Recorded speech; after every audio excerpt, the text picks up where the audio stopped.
Hello,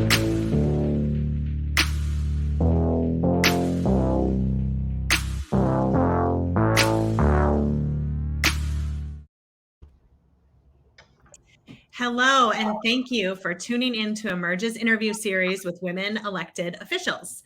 We are excited to be joined today by Councilwoman Tameika Devine, who is an Emerge South Carolina alum. Councilwoman Devine was the first African-American woman elected to the Columbia City Council in 2002, and she has been listening to and working on behalf of her district ever since. So now she's running to break even more barriers. If she's elected in November, she will become the first woman mayor of Columbia. Thank you so much for joining us today. Thank you so much, Jill, for having me. I'm really excited to be here and have a conversation with you. Same. And I love Columbia. It's been a while since I've been there, but I am just so excited to talk with you today. So to kick things off, I would love to hear about why you decided to run for office and what was your biggest motivator in making that decision? Wow. So, when I first ran for office, I was single, no kids, very active and engaged in my community. I was also a prosecutor of domestic violence and sexual assault cases.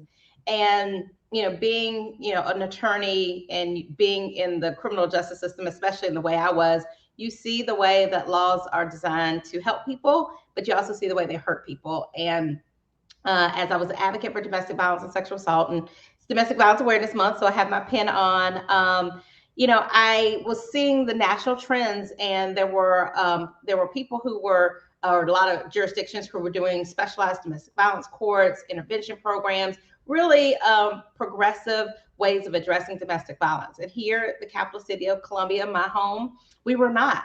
And so I was advocating for those types of changes on the local level. And that was kind of my first eye open to city council. As most people, of course, I always participated on the state level politics, federal level, I voted in, presidential elections and everything else. And I voted in my city elections, but I honestly really didn't know what city council did. And so when I was advocating for these changes and they didn't happen, it enlightened me as to local government is really the closest to the people. And that's really where you can affect changes that help people's lives or hurt people's lives. And so I decided to run. I challenged an incumbent and was successful. I won by less than 200 votes my first election and won. And 19 years later, I'm still serving as an at-large member of city council. That's incredible. And thank you for that work with survivors of domestic violence. That was the work I did before I came to Emerge, actually. So I really appreciate that we're sisters in that movement as well as here at Emerge. So what have your proudest accomplishments been as a member of the city council? And what are you hoping to achieve if you're elected mayor? Wow. So I'd say probably I'm proud of a lot of things. I mean, serving for 19 years, there's a lot of great things we've done. We've established a domestic violence court that's been going for about 18 years now, 17, 18 years now. And so we've seen the reduction in domestic violence here in the city. We also, using that legal background, I established the first in our state homeless court, where it uses interventions for our unsheltered brothers and sisters to hopefully get them into permanent housing and address the underlying needs that might have caused them to be on the streets, whether it's a mental illness, addiction, that kind of thing. But I think probably I'd say the most proudest, those are real tangibles that you can see, and I can name a whole lot, some parks that I advocated for redeveloping or putting in neighborhoods that didn't have them. So I'm real proud of those things, but probably the thing I'm most proud of, and I see it a lot in this campaign, is I am a listener, I am a voice, I believe in true public service. And so a lot of times, you'll get people who don't necessarily agree with you, like you. I mean, especially now during COVID, people don't like masks and all that stuff. But I try my best to make sure that every single person, whether I agree with their position or not, that they feel heard. And even as I've been out and about and knocking doors, I've had folks who don't have the same political views as I, and they're like, hey, I'm probably not going to vote for you for mayor, but I'll tell you, I emailed every single person on city council and the mayor, and you were the only person who responded, and you explained your answer. I had somebody who actually is a very conservative person who did vote for me or has voted for me in early voting, and she reached out and told me, I was really torn when I went to go vote, but I voted for you because the thing that I remembered was when I reached out to you about an issue, you talked to me, you listened, and I want that more than anything in my elected official. So I am proud that I am known as that representative who listens to everybody, who respects your views. And even if I can't necessarily help you or if I don't agree with you, I'm going to make sure that you're heard. And for me, that's what I'm proud about my service, because no matter if you like me or not on my political views, nobody can argue that I'm not responsive and I don't listen. That's incredible. That is really truly living our values of civility in politics. So thank you for that. In the next 2 decades, the United States will no longer be majority white. It will be Black, Brown, Indigenous, women and women of color, as well as LGBTQ plus young and unmarried people will emerge and lead our country forward. So why is it so important that we bring women from the new American majority to the table? Wow. It's critical for us to continue to grow and to be the best. I tell people all the time that we are all a sum of our experiences. And if you have experiences that are not present at the table, then you're not going to have the best outcome. You're not going to have the best decisions. And, for me, I am the only female on my council right now. I'm the only candidate for mayor. And I tell people all the time, I'm not running to make history, but I think it's not lost that we've never had a female mayor of our city. And women, we just lead differently. And if we're going to have an America that appreciates our diversity, recognizes real solutions are the way that we actually get to, moving our country forward. If we want our kids to really be proud of the America they're living in, then we have to be represented at every single level, whether it be public office or even, in private businesses. We've got to be represented in order for us to really be truly the America that we say we want. Incredible. I could not agree more. So at Emerge, we talk a lot about repowering political structures. So you touched on this just now, but can you talk a little bit more about the value of maybe majority women spaces? So how can we make sure that new American majority women are elected and in appointed spaces? Wow.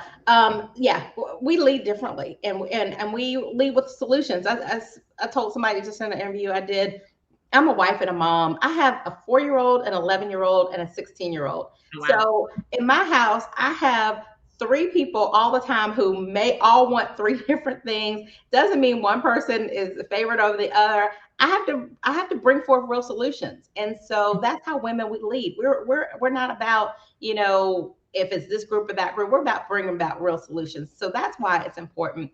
But I think the way we encourage to have more women in those majority positions is we have to support women. We have to make sure we have policies and programs that support us. As a working mom, I'm very blessed that I have a great husband and a great mom. So I have a support system. And not everybody has that. So we have to have systems and programs in place that support women, working moms, and others. We need to make sure that we have access. I'm in a race right now, as you mentioned. I am probably third in the fundraising, but I'm working harder than any of my male counterparts.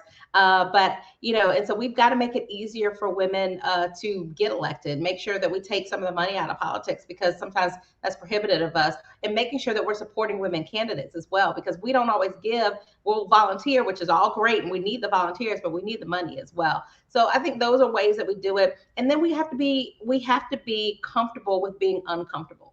A lot of times I'm the only woman, only Black woman in a lot of spaces. And sometimes it's uncomfortable, but that's become my norm.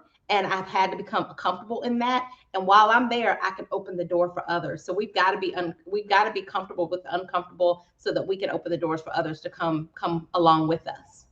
Amazing. I love that. Be comfortable with being uncomfortable.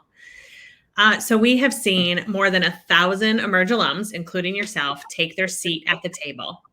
And over the next 15 years, Emerge has a plan to reach more than 100,000 new American majority women and empower them to run.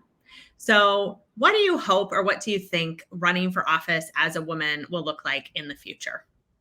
Wow. Well, definitely, I hope it looks like female candidates being to go toe to toe with the male candidates on fundraising and endorsements. in my race right now, I have the most endorsements of anybody, any other candidate, and the most diverse endorsements, which I love.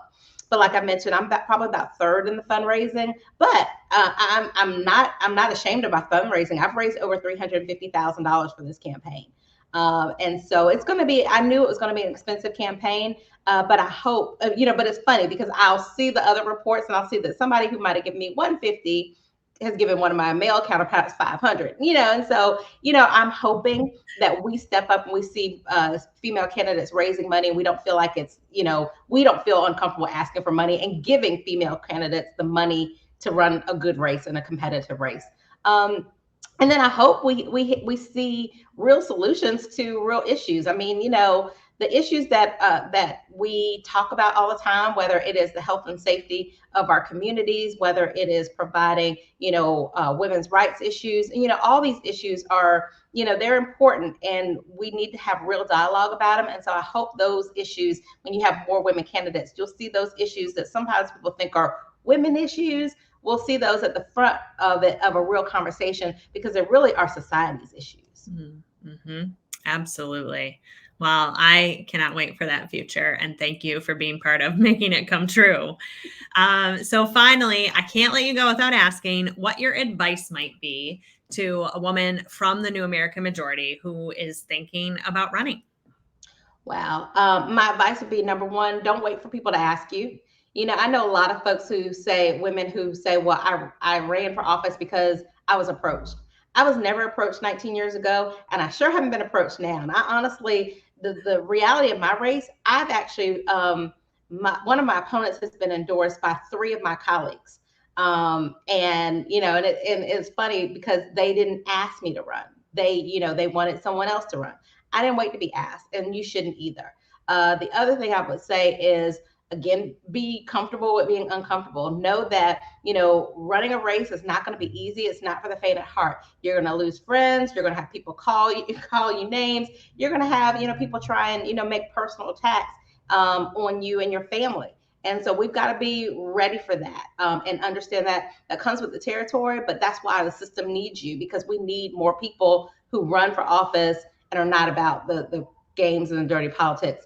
And then last, what I'd say advice would be is figure out what you're passionate about, and then really educate yourself about the positions that are out there that are best suited to make those changes. One thing that I find, unfortunately, is that some women will run for office or be asked to run for office for a seat, and they'll just run for something. And then when you ask them why they're running, they have a whole laundry list of things. And that's not something that position actually can do. So educate yourself, find out what you're passionate about, and find the position that's best suited for that, and go after that. Because you don't need to think, oh, I've got to start small. You don't always have to start small. You have to educate yourself and be the best candidate. And once you're educated and passionate about the issues, you will be the best candidate. Incredible. I could not agree more.